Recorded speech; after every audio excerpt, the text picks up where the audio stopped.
Tem muita gente investindo seu dinheiro na bolsa de valores. Eu comprei ações na bolsa de valores, Principalmente em empresas nacionais, né? E eu tô aqui para fazer esse vídeo sobre uma análise política e uma análise econômica também, se esse realmente é o momento de investir em empresas, nas várias empresas aí na economia brasileira como um todo. Lembrando, né, que você tem diferentes empresas que crescem mesmo no cenário de crise, empresas que não crescem mesmo no cenário de crescimento, enfim, nós temos diversos cenários diferentes. Então, o que eu vou falar nesse vídeo é sobre análise econômica da economia brasileira, do cenário brasileiro, de uma perspectiva geral, né? Isso não se aplica para investimentos pontuais, que aí quem se especializa aí em bolsa de valores, quem se especializa em diversos mercados que crescem apesar de crises ou que não crescem apesar de bons momentos, vão saber falar melhor para vocês. Muito bem. Primeiro ponto, né? A queda econômica devido à pandemia. O Brasil é um dos países que ainda não tem a estimativa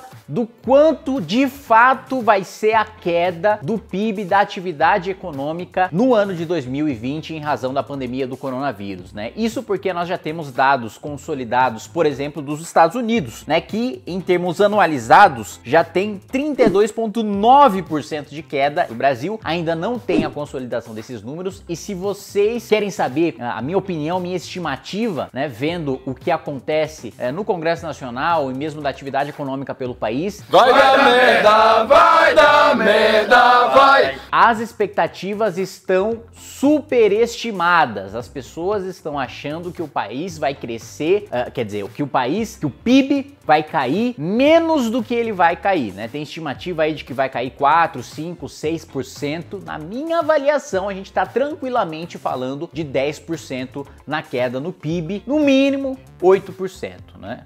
Muito bem, vamos lá. Desemprego, né? O desemprego também nós ainda não temos esse número consolidado, mas não tenho a menor dúvida de que vai disparar, muito porque o IBGE só calcula, né? Só conta como desempregado aquele que sai à rua para procurar emprego e não encontra. Hoje as pessoas não estão saindo à rua para buscar emprego, né? Você tem aí praticamente metade da população brasileira vivendo do auxílio emergencial e não buscando emprego em razão da pandemia e em razão do auxílio também. Então, você tem esses dois fatores que fazem com que os números do desemprego estejam extremamente subestimados. Quando as pessoas finalmente se derem conta de que o auxílio vai acabar e voltarem às ruas para buscar emprego, esse índice vai disparar para um índice maior do que a crise que a gente teve no segundo mandato do governo Dilma. Não tenha a menor dúvida disso, né? Outro ponto, o Congresso Nacional está funcionando de maneira centralizada, sem que as comissões estejam funcionando, né? As comissões, onde geralmente a maior parte das leis são aprovadas, né? A maior parte das leis não vão para o plenário dos deputados, em que os 513 vão lá, votam, discursam, etc e tal. Isso é exceção. Como nesse ano de pandemia as comissões não foram abertas, não funcionaram, tá tudo centralizado no plenário e o poder tá muito nas mãos do presidente da Câmara dos Deputados, do presidente do Senado da República e dos líderes partidários, o que também não é positivo para a economia e diminui as chances de que a gente tenha boas reformas estruturantes sendo aprovadas e pavimentando o caminho da retomada do crescimento do país, né? Um outro ponto é que já está todo mundo olhando para 2022, tanto que a principal fonte de gasto público do governo, que é a folha de pagamento, não está sendo e não vai ser atacada. Tanto o Bolsonaro no Palácio do Planalto está pensando na sua reeleição e não quer se queimar com servidores públicos, não enviando a reforma, como também a sua base no Congresso, o Centrão, também não quer se desgastar com nenhum funcionário público e não vai atacar a principal fonte de despesa pública. E isso vai trazer um problema grave para o governo no ano que vem, que é a questão do teto de gastos e da regra de ouro. Acabou o dinheiro. O governo não vai conseguir cumprir o teto de gastos, né? E pela primeira vez, né? E é um regime fiscal que é relativamente novo. Não vai conseguir cumprir o teto de gastos se não cortar gastos com funcionalismo, e não sinaliza que vai cortar. E também vai descumprir durante mais um ano a regra de ouro, ou seja, vai ter que tomar empréstimo para gastar com despesas correntes, né? E não com investimento, mas sim com gasto. O que também é péssimo para uma perspectiva de retomada econômica e para a segurança jurídica e segurança de investidores internacionais para trazer no seu capital para o Brasil, né? Um outro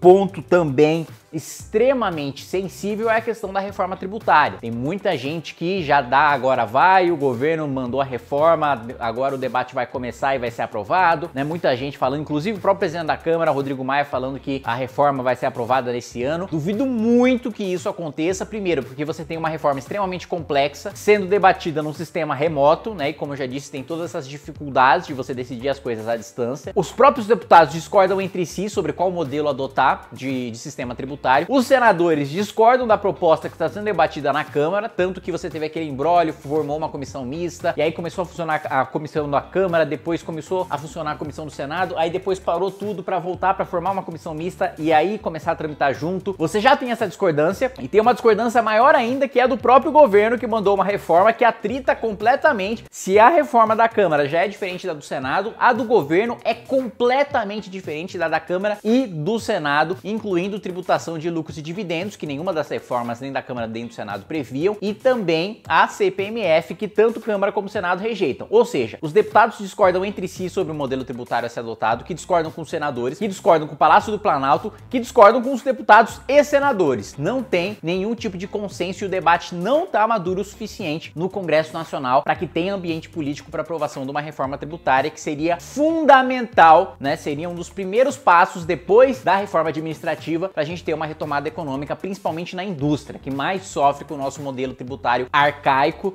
né? Que gera prejuízo, que exporta imposto, que diminui nossa competitividade, que destrói empregos, enfim, tributação em cima de folha de pagamento, né? Que é um negócio bizarro, né? Você tributa, você penaliza aquele cara que gera emprego, que gera renda, você tributa, você penaliza aquele cara que sai pro risco, que sai para empreender, e você premia quem escolhe prestar o concurso público, né? Tanto que o Brasil, né, hoje tem na sua casta privilegiada uma elite do funcionalismo público com salários ali de 15, 20, 30 até 39, aliás, até 39 eu tô sendo generoso, né? Partindo da premissa, né, do pressuposto de que o teto constitucional é cumprido, a gente sabe que não é. Então ganhando até 40, 50 mil reais e que no meio da crise não tem perda nenhuma. E com a reforma administrativa não vindo por parte do governo Bolsonaro, que tá mais preocupado com a própria popularidade do que com o país, vai continuar não vindo. Portanto, o cenário para a economia, de uma maneira geral, não é positivo para investimentos, não é positivo para você tomar risco nesse momento. Se você for tomar risco, tome se protegendo, seja comprando